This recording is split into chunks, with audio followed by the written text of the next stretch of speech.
Okay, today is the last day of the Out of Chicago conference. We're here on the floor doing our speaker interviews. We are here with Jim, right? Yeah, Jim. It's Maher? James Maher.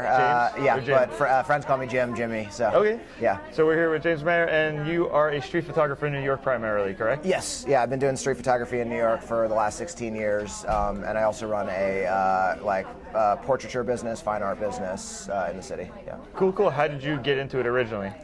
Originally, I was a math computer science major, had a quarter-life crisis, finished my degree, but I assisted for commercial photographers, as an internship, and then started working for them, and then, just realized I really like the technical and the personal side of photography, so, ever since, yeah.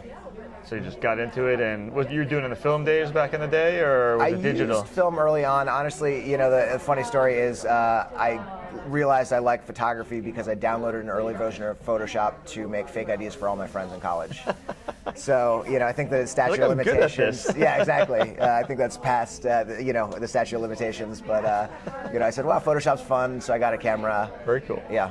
Awesome. So when you're out and about in New York, what's something you look for? What's like when you're kind of, we're just interviewing Valerie, and I kind of wanted to figure out a little bit of getting your mind of when you kind of, do you just place yourself, or are you walking around? Everyone kind of does it a little bit differently. Yeah, everyone does it completely differently. I have areas that I really like that I go back to over and over. So I do a lot in Soho, a lot where I live in the East Village.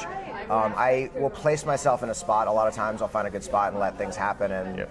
Okay. Kind of walk around a good amount, but I'm big on like city history and what's happening in New York, and I try to let that inform my photography. So I try to have my images kind of talk about what it's like to live in the city, what it's like to be there, and it's hard to do that. So it's those images are few and far between. But over time, I've been developing a portfolio. Very cool. So you're working on a new project, or it's a project a few years that you've been actually working on it. So tell everyone about what you're doing with that project. Yeah. So I've been doing it's a 3.5 year ongoing project. I'm going to try to do it for somewhere between 5 and 10 years.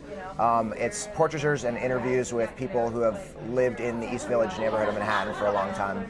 So it's, the East Village neighborhood is an area that my grandparents' parents grew up, and it was really in bad shape in the 70s and 80s. Drugs kind of hit the city in that area, and so it became the area that was not simultaneously bad, but also really cheap to live in. So that's where all the artists and creatives and people who did all these amazing things moved to. Sure. And so, you can check out the whole project on my website, but the stories, anyone who's lived there for 40 years has the craziest stories. I'm sure, yeah. So that's been a really big learning experience. So you're going out, you're interviewing them, you're chatting with them, and you're photographing them as well? All three, yeah, all of the three. So I do it with a local website, and in the winter months we'll find people ahead of time because it's hard to stop people on the street. And in the summer months I'll literally go outside, stand on a street corner, say, hey, can I harass you for 10 minutes? Very cool. I love it. It's a great project. So do you find using a smaller camera helps you stay a little more inconspicuous and kind of not scare people with like a big 70-200 or something? Completely, like that? Yeah. I did it for a long time with Canon. That's kind of the camera that I started with. I still use that for my portraiture and commercial work and stuff, but Fuji is my favorite camera ever. The size of it, it's really incredibly well made, and it just allows you to get closer. It's less. People notice it a lot less. Yeah. People yell at me and they say, "Hey, film camera, nice film camera," and I say, "No, it's actually digital." It's like my Lumix one. It's just retro looking, so they've made it look kind of old school again, so it keeps it, where people think, like Valerie was saying, it's just like, oh, it looks like a cheap old camera. They feel bad for her. Exactly. Yeah, that's they don't realize that with a big thing they think you're definitely a professional photographer. But it's for street photography, which is fast, spontaneous. It's so easy to just kind of quickly. Yeah. Your hand-eye coordination is much faster with a camera like this. Yeah. Excellent. So one thing we ask all of our speakers is, what never fails to inspire you as an artist?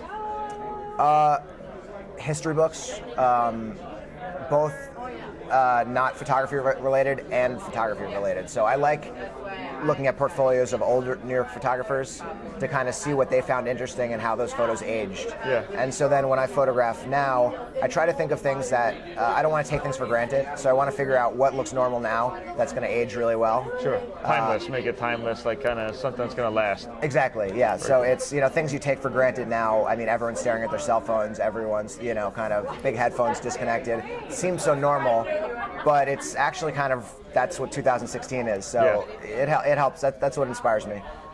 Cool. So let's tell our viewers out there where they can find you, more about the project, and if you have any workshops or any books coming out or anything like that, all your info. Definitely. So you can find me on my website. It's James Maher, Maher, photography.com. I do individual workshops very frequently in the city, kind of one-on-one, one-on-two, where I take people around, and then also teach them both about the history of New York and the photography. And I have 2 ebooks, Essentials of Street Photography and Street Photography Conversations, if anyone's interested. Awesome. And in October, you're going to be at the Out of New York. Definitely. And helping out with the photo walks and helping plan that and everything as well. Yeah, I'm really excited for that. This is my first out of Chicago, and I've had a fantastic time. Yeah. So it'll be cool to be on my own turf and help out and showing all the areas and stuff. Yeah. Awesome. Well, thank you for Yeah, taking pleasure. the time. Thank you for having me. Yeah. Have a great rest of your day doing photo walks and classes, whatever else you got in store. Yeah, thanks. Yeah, you too.